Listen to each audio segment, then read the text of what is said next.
उप मुख्यमंत्री और वित्त मंत्री जगदीश देवड़ा ने बुधवार को मध्य प्रदेश विधानसभा में वर्ष 2024-25 का बजट पेश किया। बजट में आगामी 5 वर्षों में बजट का आकार 2 गुना कर पूंजीगत निवेश को बढ़ाया गया है। सड़क, सिंचाई और बिजली सुविधाओं का विस्तार, गुणवत्तापूर्ण स्वास्थ्य सुविधाएं, रोजगार सृजन के लिए निवेश आकर्षित करने बजट पेश किया गया। बजट तैयार करने के लिए जनता से सुझाव भी लिए गए थे। वित्त मंत्री ने 3,65,000 करोड़ का बजट पेश किया, जो पिछले साल की तुलना में 16% ज्यादा है। बजट पर सत्ता और विपक्ष के मंत्री और विधायकों ने अपनी अपनी राय दी। जहां कांग्रेस ने बजट को प्रदेश की जनता के साथ छलावा बताया, तो वहीं सत्ता पक्ष ने इसे हर वर्ग के उत्थान और विकास का बजट बताया है। बाइट। देश के यशस्वी प्रधानमंत्री नरेंद्र मोदी जी के मार्गदर्शन में और मध्य प्रदेश सरकार के यशस्वी मुख्यमंत्री डॉक्टर मोहन यादव जी के नेतृत्व में जो सरकार चल रही है, उसका बजट आज प्रस्तुत किया है। छोटा सा प्रेजेंटेशन जो हमारे डायरेक्टर बजट ने प्रस्तुत किया है, बहुत सारा विस्तार से आया नहीं है, लेकिन विस्तार वाली आपको बुक उपलब्ध बहुत जल्दी करवा देंगे।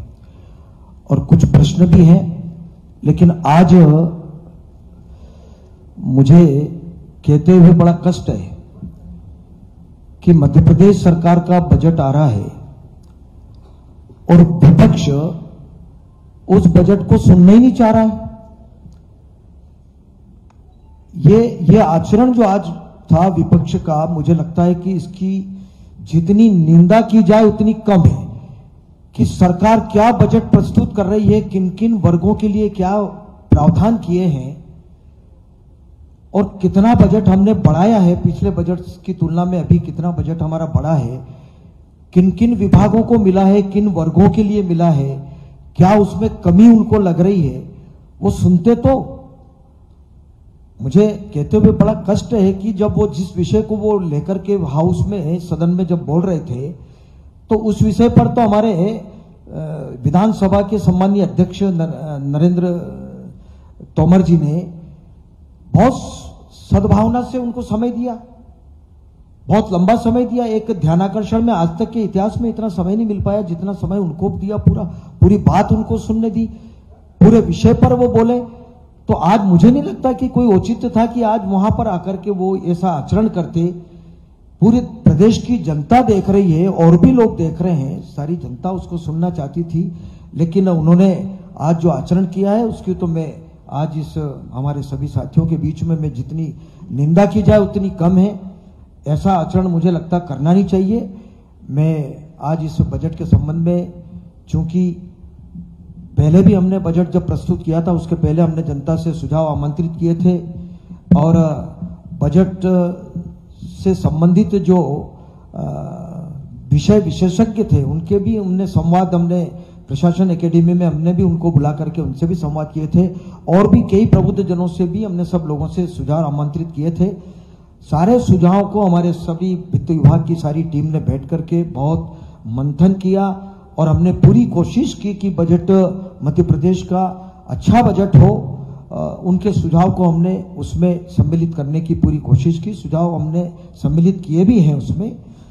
निश्चित रूप से जनता का बजट जनता के लिए और आज हमने उनको ही समर्पित किया है। ये सर्वस्पर्शी बजट है, सभी वर्गों का हमने विशेष तौर से ख्याल किया है। जैसा कि नरेंद्र मोदी जी ने की मंशा है, उन्होंने कहा भी है कि इस पूरे देश में गरीब, महिलाएं, युवा, किसान, इन पर विशेष तौर से फोकस करने का जहां तक उनका मन है, तो इस बजट में भी हमने वो पूरी कोशिश करके इन सारी बातों का समावेश हमने उसमें किया है। आपको पता है कि 16% बढ़ाया है हमने पिछले बजट से। अब जहां तक रहा सवाल कर्जे का, अभी हमारे माननीय सदस्य ने सवाल किया था, कर्जा कोई ऐसी सरकार नहीं होगी इस हिंदुस्तान में प्रदेशों की जो कर्जा नहीं लेती होगी। कर्जा लेना कोई बुराई नहीं है, लेकिन कर्जा लेकर के पूंजीगत कार्यों के लिए व्यय करना और लंबे समय तक के लिए, जैसा पीएस ने सारी बात विशेष तौर से बताई है, पर मेरे सामने तो और पिछला इतिहास अब देखेंगे तो कांग्रेस की सरकारों में तो वेतन भत्ते कर्जा लेकर के वेतन भत्ते दिए, स्थापना में खर्च किया।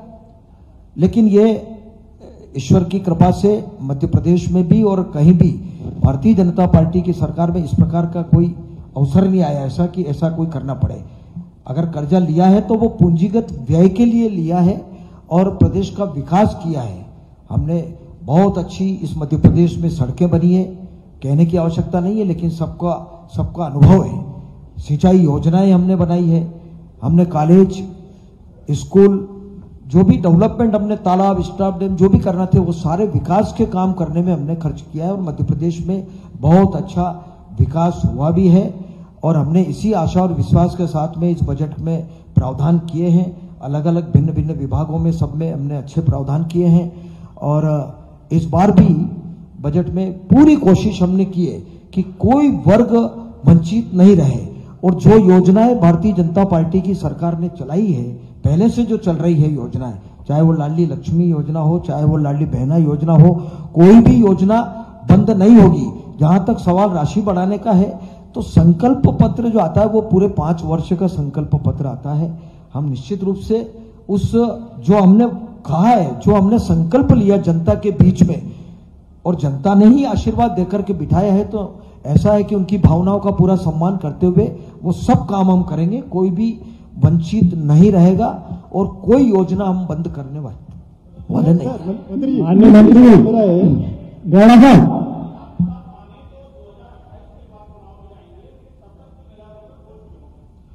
भाई 5 वर्ष का संकल्प पत्र है, हम पूरा वादा करेंगे, पूरा वादा पूरा करेंगे, कोई वादा अधूरा नहीं छोड़ेंगे, जो कहा है वो करेंगे।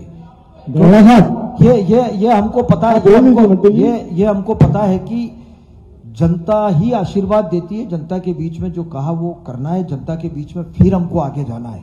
मंत्री जी सवाल ये है कि मेरा सवाल ये है, 44 नंबर पे एक पॉइंट, मेरा सवाल ये है कि विधायकों के कार्यालय पे आपने प्राकृतिक खेती की बात की है। मंत्री जी, आपने प्राकृतिक खेती की बात की है, उसमें 30 करोड़ का बजट रखा है और उसमें बजट से आप करने वाले हैं कि जैव विविधता में सुधार करेंगे, प्रोत्साहन करेंगे किसानों की आय बढ़ाएंगे। तो 30 करोड़ में किस किसान को कितना पैसे देंगे? जिन विभागों में अगर राशि कम भी है तो मैं आपसे आग्रह कर रहा हूं कि उसमें राशि की कोई कमी नहीं आएगी, न कोई योजनाओं में कमी आएगी।